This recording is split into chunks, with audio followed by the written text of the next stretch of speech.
Anti-drug operation na uwi sa trahedya.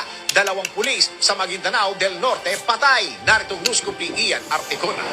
Nauwi sa madugong engkwentro ang isang bypass operation ng mga otoridad kung saan nasawi ang 2 pulis habang 2 pa ang sugatan sa Sultan Kudarat, Maguindanao del Norte. Nasabat ng mga otoridad ang 1 kilo ng shabu na nagkakahalaga ng 6.8 million pesos sa isinagawang entrapment operation. Kinilala ang mga nasawing pulis na sina Corporal Kurt Sipin at Patrol Roslyn Bullas, habang sugatan naman ang 2 nilang kasamahan na sina Patrol Jonel Ramos at Patrol Eddie Sugarol. Ayon sa ulat, nakatimbre ang mga suspect na mga pulis ang kanilang katransaksyon, kaya't sinubukan nilang tumakas matapos ang transaksyon, dahilan kung kaya't nauwi ito sa palitan ng putok na ikinasawi ng 2 pulis.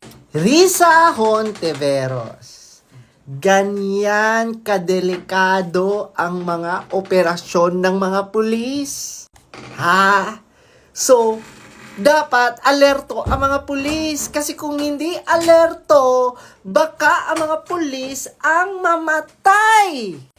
Kasi, katulad niyan, may mga baril din ang kanilang dadakpin. So, ano yan, Risa Hontiveros?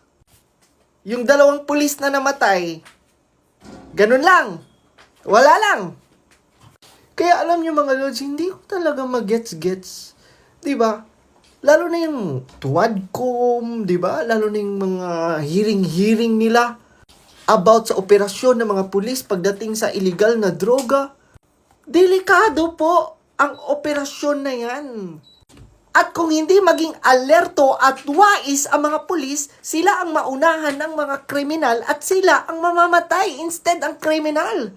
I'd rather choose na mamatay ang kriminal, Risa Hontiveros. Isip-isip.